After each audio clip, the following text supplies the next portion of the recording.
Recuerden a este hombre, es un jubilado burgalés de Miranda de Ebro que hace un par de años envió varias cartas bomba al presidente del gobierno o a las embajadas de Ucrania y de Estados Unidos. Hoy ha comenzado el juicio en la Audiencia Nacional. Buenas tardes. Ese hombre que ya ha cumplido los 75 se enfrenta ahora a una pena de más de 20 años de cárcel. Le acusan de terrorismo. Todavía no le hemos escuchado declarar, pero sí a varios agentes que participaron en su detención. Entre los indicios, el comportamiento extraño de este jubilado desde hacía tiempo. Más de una veintena de testigos, en su mayoría peritos de la Guardia Civil y la Policía Nacional, han declarado hoy en la primera sesión del juicio contra Pompeyo González. Él lo hará previsiblemente mañana, en último lugar, tal y como ha solicitado su defensa. No formaré parte del pròxim Parlament de Catalunya i abandonaré la primera línia política. Anunciar la meva intenció de presentar la meva candidatura a la presidència de la Generalitat en el debat d'investidura.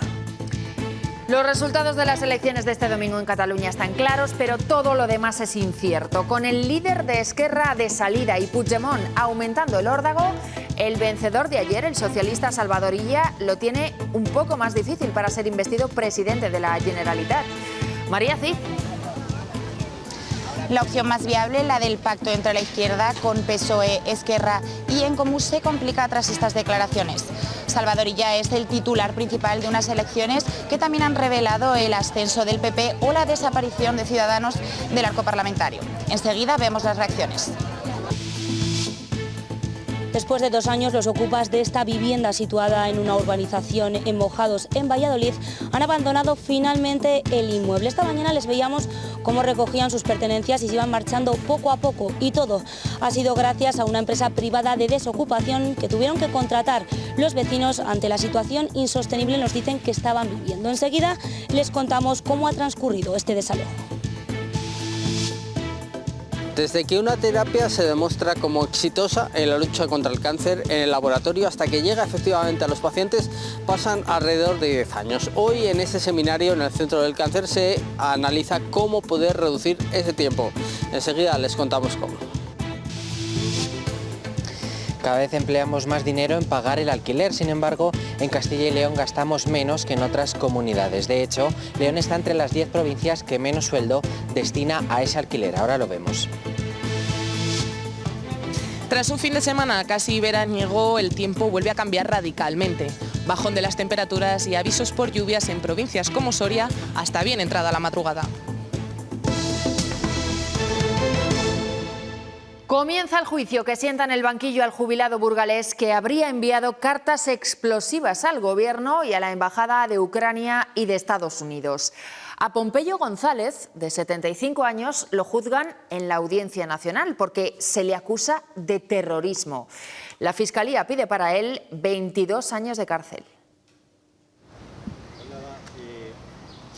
Mañana se retoma el juicio contra Pompeyo González y será entonces cuando le escuchemos declarar. Hoy una veintena de testigos, en su mayoría peritos de la Guardia Civil y Policía Nacional, sostienen que en el registro de su domicilio se encontraron restos de materiales utilizados en la fabricación de esos sobres explosivos, en su mayoría tornillería y restos de fósforos de cerillas. Además, sostienen que para su detención fue clave el número de matasellos, el número 47, que correspondía con la CTA de Valladolid.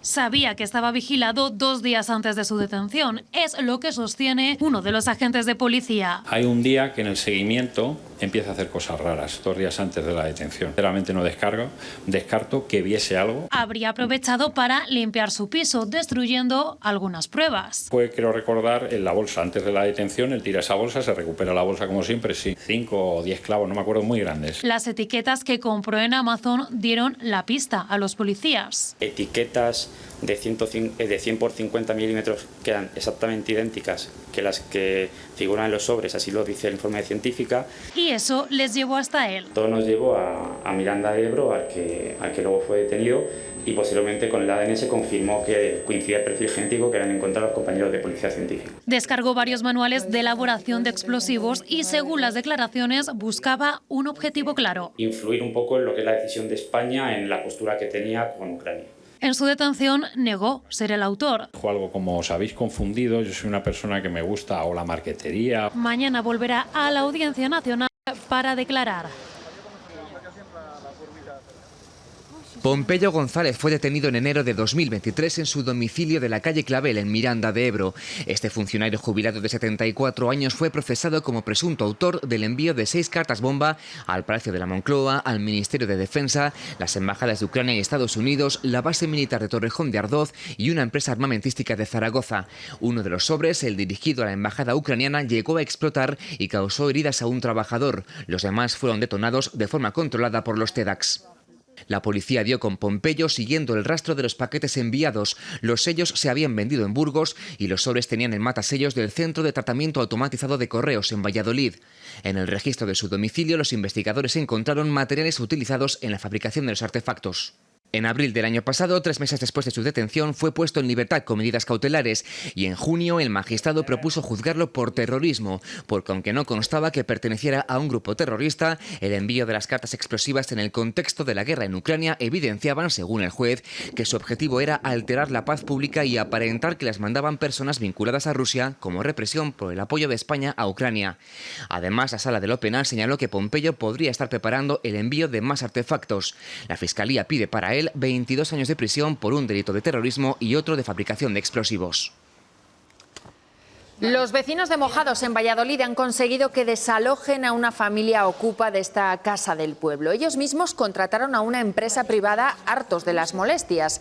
Aseguran que aquí vivían 16 personas y que ponían la música a todo volumen. Incluso dicen que sacrificaban animales en el patio. Nosotros hemos entrado después de que abandonaran la vivienda esta tarde. La casa no está mala del todo.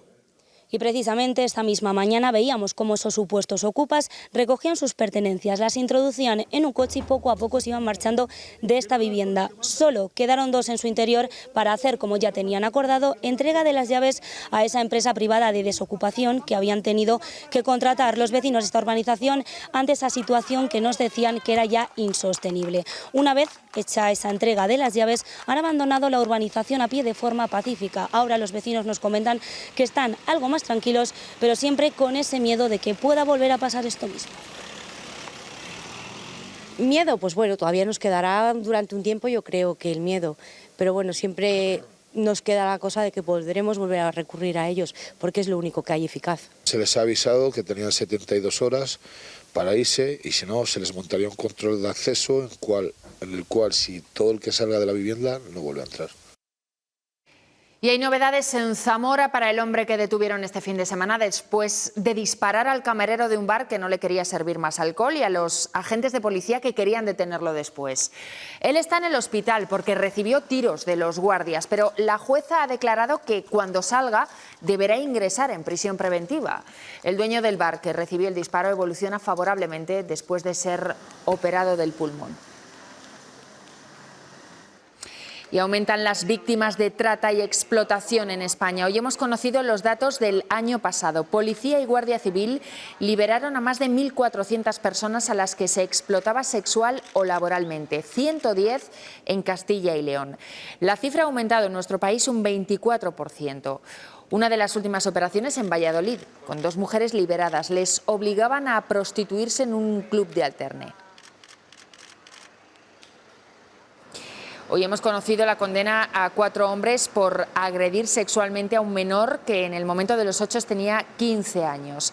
Ocurrió en Salamanca. Cada uno de los acusados estará en prisión 2 años.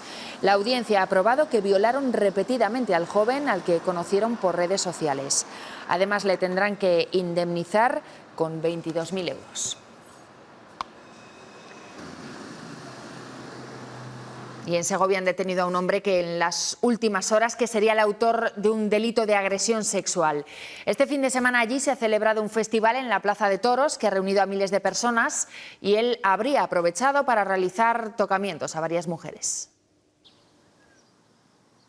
La subdelegación del Gobierno ha confirmado que al final son 2 las denuncias que pesan sobre este hombre que efectivamente detenía a la policía local el sábado por 2 presuntas agresiones sexuales. Aquí, en la Plaza de Toros de Segovia, se celebraba el Burladero Show Fest, un evento multitudinario que reunía a miles de personas, y aprovechando ese evento, este hombre realizó varios tocamientos supuestamente a 2 mujeres que ya han denunciado los hechos.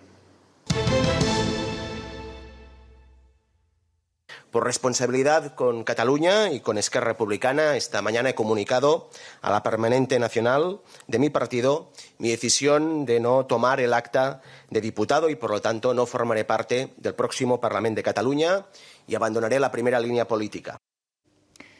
La marcha de Pere Aragonès, el candidato de Esquerra y actual presidente de la Generalitat, complica todavía más la gobernabilidad en Cataluña. Los resultados de ayer dieron una clara victoria al PSC de Salvador Illa, pero los pactos se hacen indispensables. En principio, el más plausible era el que junta las fuerzas de socialistas, Esquerra y Comunes. Ahí ven las cifras. Pero Aragonès se va y asegura que su partido, Esquerra, se quedará en la oposición. No desvela cómo. Por si fuera poco, hoy Puigdemont, de Junts, la segunda fuerza, ha añadido más presión. Anuncia que se presentarà a la investidura. Anunciar la meva intenció de presentar la meva candidatura a la presidència de la Generalitat en el debat d'investidura. Este anuncio de Puigdemont deja aún más en el aire qué ocurrirá con el gobierno catalán. Además, Puigdemont ha lanzado una amenaza al PSOE diciendo que si permite que el PP se abstenga, habrá consecuencias en el gobierno central. Las elecciones catalanas han dejado multitud de reacciones, ya no solo sobre quién se hará con el poder en Cataluña, sino sobre otras cuestiones como la subida del PP, el batacazo de Esquerra o la desaparición de Ciudadanos. Puigdemont mueve ficha. Creiem que hi ha opcions de poder anar a la investidura. Y eleva la presión en Cataluña. No apoyaremos la investidura de Puigdemont y esto le tiene que quedar muy claro a Puigdemont, aunque nos amenace con bloquear la gobernabilidad en España. Ambos necesitan pactar y ya podría reeditar el tripartito de izquierdas con Esquerra y los 6 de los Comunes de Sumar. Una suma entre ambos está descartada y, por su parte, el expresidente catalán necesita de muchas alianzas.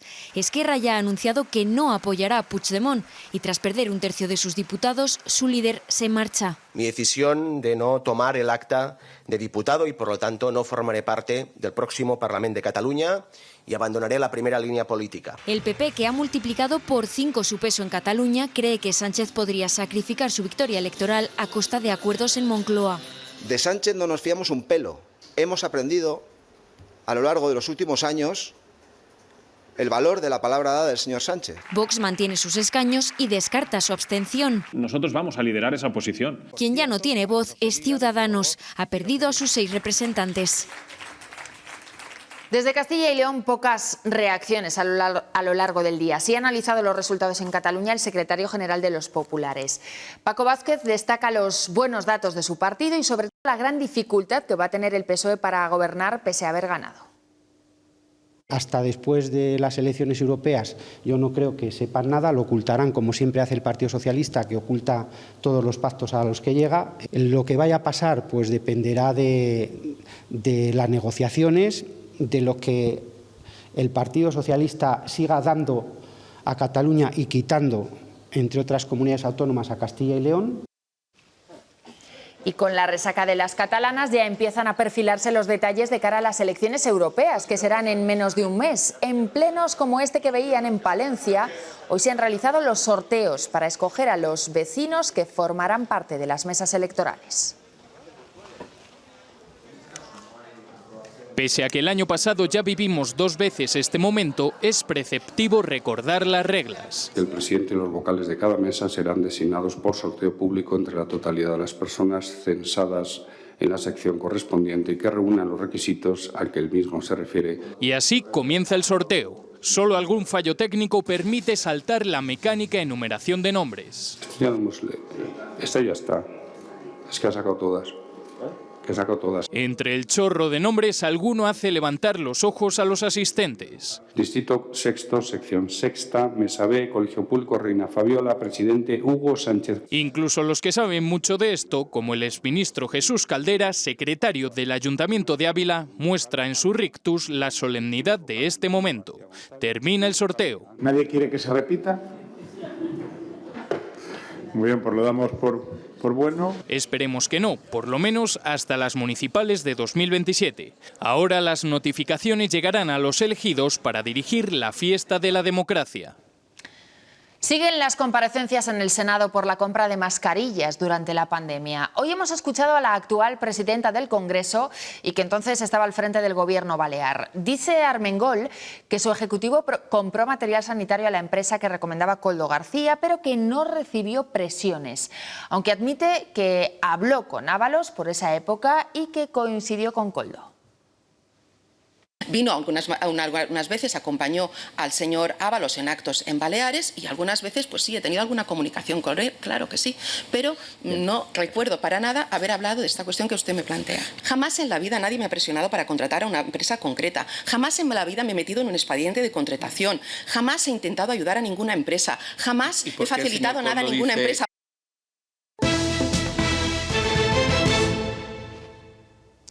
Las compras online en los supermercados caen a niveles de antes de la pandemia. Vuelve la tendencia habitual. Los usuarios prefieren ir de manera presencial al súper para ver el estado real de los productos antes de comprarlos, sobre todo los frescos. A la gente le gusta seguir yendo, ver las fechas de consumo preferente, ver la frescura en los productos o si hablamos de fruta, la maduración.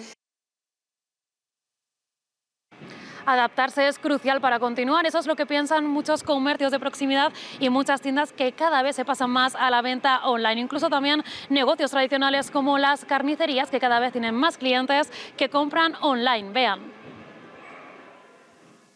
Esta tienda Delicatessen vende en Internet desde la pandemia. En nuestro caso no es tanto una compra online sobre un catálogo y sobre un e-commerce, sino muchas veces es información a través de WhatsApp, ¿no? Que ya nos conocen. En estos años han ido mejorando el sistema de venta online y ganando clientes. Enviamos tanto a Península como a Europa y especialmente en servicio local.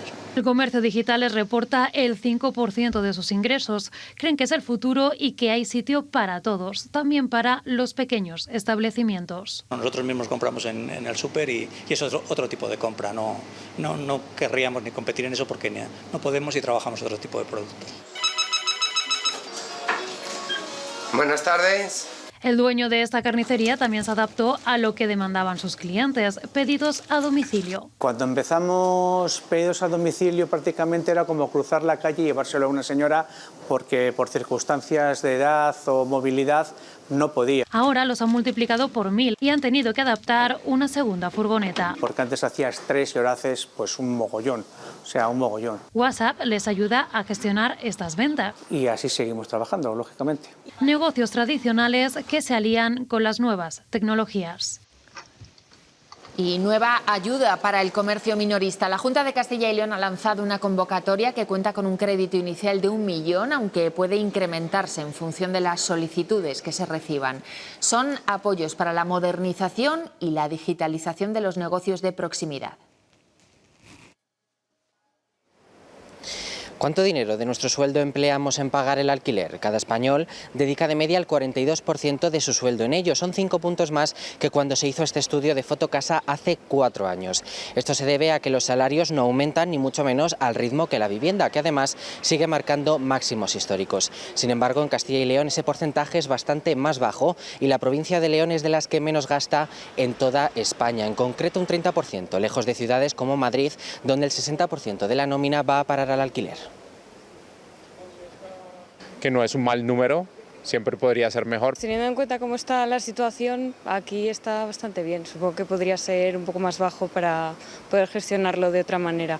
Bueno, si lo comparas con otros sitios, pues bien. calculado algo menos de la mitad por el hecho de que vivíamos en pareja. Si viviera solo, pues dedicaría pues más de la mitad. Un 30% del sueldo, cuando a veces es cuando cobras menos de 1.000 euros en muchos casos o 1.000 euros, es demasiado. O sea, sería intentar dedicar en torno a la vivienda un 20% como mucho. Yo creo que sería el rango ideal. Durante enero y febrero de este año se han contabilizado más accidentes laborales entre autónomos, unos 5.000 en todo el país. Sin embargo, siguen siendo un pequeñísimo porcentaje en relación al total de siniestros en el trabajo. Cuando se trata de un autónomo, solo salen a la luz las cifras de incidentes moderados o graves directamente. Entre enero y febrero se registraron 5.160 accidentes laborales en los trabajadores autónomos.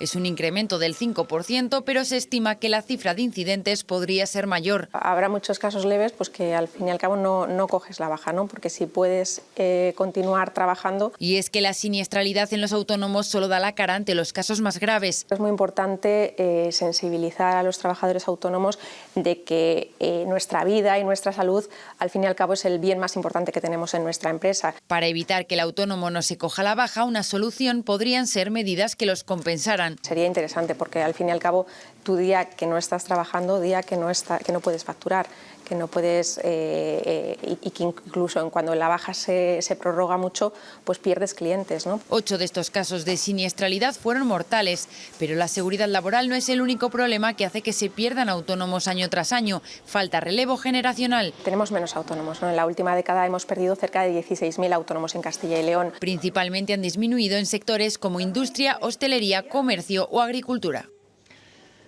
Por las calles de Segovia hasta la semana que viene es fácil encontrar a un guardia de la policía francesa patrullando con los agentes de la ciudad.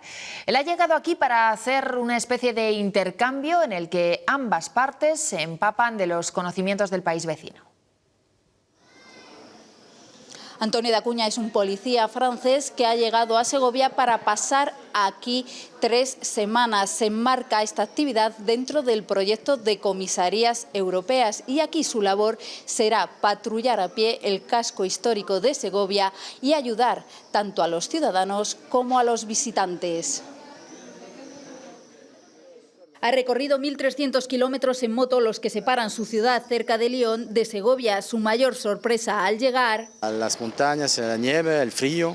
Y me dice, no estoy en España es el calor y también la primera vista del acueducto. Durante 3 semanas deja a un lado su trabajo de los últimos 26 años como vigilante de tráfico para recorrer a pie estas calles en el momento del año en el que más visitantes franceses hay en Segovia. Dentro de lo que es el proyecto Comisarías Europeas, cuestiones de seguridad más que nada de prevención. Proyecto de intercambio. En la calle, sorpresa y muy buena acogida. La gente miraba para atrás, nos veía pues 2 uniformes diferentes y hacían, él se lleva cosas nuestras y nosotros estamos aprendiendo mucho con él también. Todavía le quedan días, pero recuerda. De momento ainda no probé el cochonillo. Algo que espera que solucionen sus compañeros antes de su regreso a Francia. El Consejo Consultivo aprobó más de 500 dictámenes en 2023. Es uno de los números que han destacado hoy en la presentación de su memoria, un acto en el que ha estado el presidente de la Junta de Castilla y León. Fernández Mañueco considera este organismo independiente como una garantía. Esto hace que la calidad de sus opiniones, la calidad de sus dictámenes, genere una cualificada guía de conducta para los órganos públicos. Algo que vemos que ese 96% de decisiones administrativas confirman el parecer del Consejo, o que apenas se recurran un 10% de las resoluciones del Tribunal Administrativo. Desde las médulas en el Bierzo, el líder del PSOE en Castilla y León ha reivindicado que se declare como bien de interés cultural la red de canales de este paraje, que ya tiene el reconocimiento de Patrimonio de la Humanidad. Luis Tudanca lamenta que la Junta agilice más otros trámites, como la declaración BIC de la pirámide de los italianos en Burgos. Y la Junta no ha encontrado tiempo. Ahora, en 6 meses, ha sido capaz de iniciar, tramitar y aprobar una declaración de bien de interés cultural para un monumento fascista en la provincia de Burgos. Por tanto, si se quiere, si se tiene voluntad, se puede. El departamento de I+D de Vivesoy dice que como cultivan solo en España, son más sostenibles. Vamos, que para qué traerlo de fuera si lo tenemos aquí bien bueno. ¿Qué departamento? No, eso digo yo. Y ahora prueba la nueva Vivesoy Centeno. Vivesoy, más cerca, sabe mejor. En la investigación contra el cáncer, uno de los desafíos actuales es la reducción de los plazos. Acortar el tiempo que pasa desde que un trabajo da frutos en el laboratorio hasta que se convierte en un tratamiento en los hospitales. En Salamanca hoy varios expertos han apuntado a la inteligencia artificial para rebajar esos intervalos.